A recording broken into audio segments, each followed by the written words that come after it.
What if the person you fell for lived a life you never expected?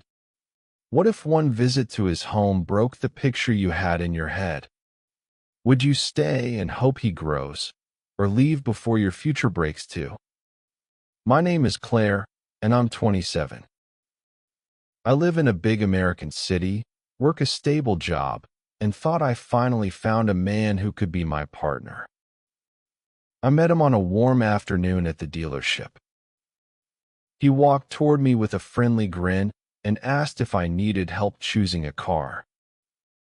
I didn't plan to flirt, but the way he explained things made me laugh, and the way he looked at me made something in my chest soften. I left with a car and his number. For months, dating him felt easy. He smelled good, dressed well, talked confidently, and made even boring days feel a little brighter. He sold cars for a living and enjoyed it. He liked meeting people, talking fast, and closing deals. I liked his energy. He said he liked my calmness. We went on small trips, tried new restaurants, and shared quiet nights watching shows. When I looked at him, I saw effort, someone who wanted to succeed, who wanted to take care of a partner. And after 27 years of avoiding blind dates and family pressure, I thought maybe I finally got it right. My parents always wanted me to date someone equal, someone educated, someone from a stable home. I wanted someone who made me feel alive. He did. For a long time, I didn't ask about his family. I didn't think it mattered. You fall in love with the person in front of you, right? Not their background. Not their past. Not their home. At least that's what I believed, until the day I actually saw where he came from. He invited me and a few friends to visit his hometown by the coast. It wasn't supposed to be a serious meet-the-family event. It was just a stop along the way. But the closer we got, the quieter I became. The houses got older, smaller, more worn. The road stretched long, narrow, and lonely. When we reached his family home, I froze. The porch sagged a little. The roof was metal and dented.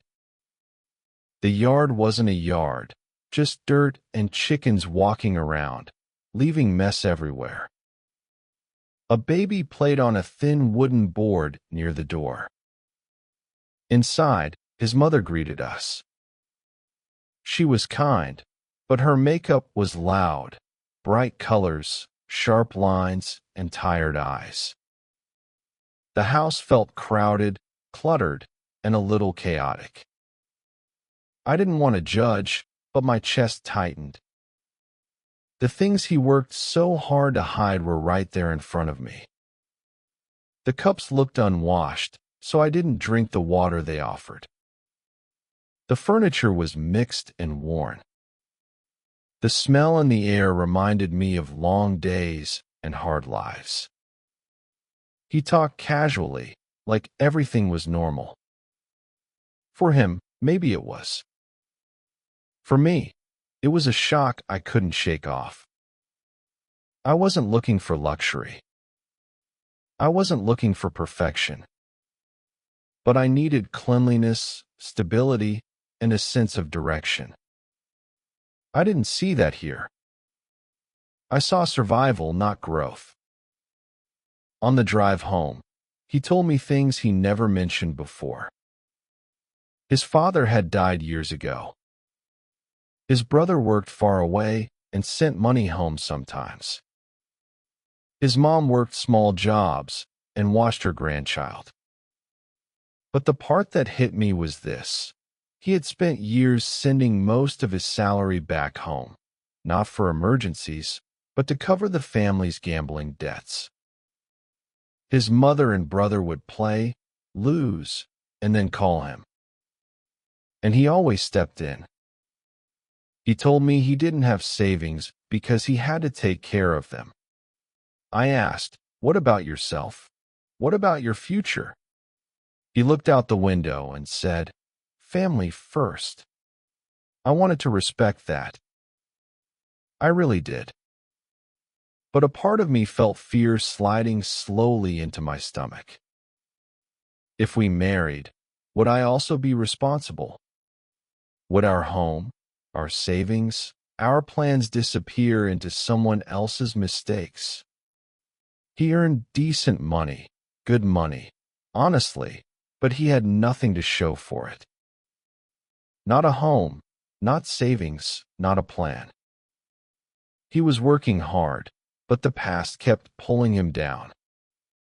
And I knew that if I joined my life to his, the same past would pull me down too.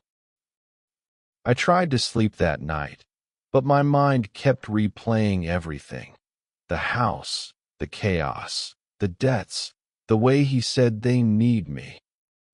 I kept imagining a future where our income wasn't ours. A future where his brother lost again, where his mom called again, where just this once became every time. I thought about my own parents, comfortable, stable, generous, but disciplined. They built a calm life for me. I imagined bringing him home. I imagined the questions, the silence, the disappointment. And suddenly, I felt a small pain behind my ribs. A warning. I didn't want to become the woman who works twice as hard while her partner saves nothing because he's paying for someone else's choices. I didn't want to have a child in a home where money flows out faster than love flows in. I didn't want to live in fear of his family's next crisis. It wasn't the house. It wasn't poverty.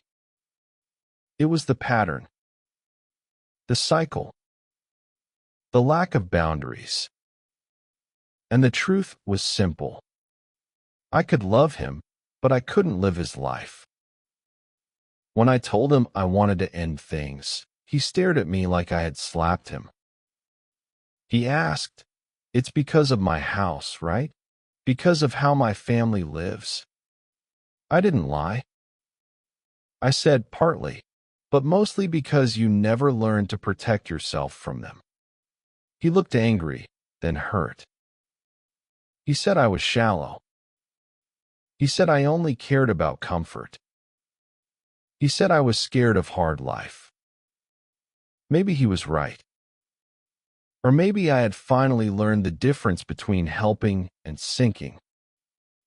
I told him I admired his heart, but I needed a partner who could build a stable future with me.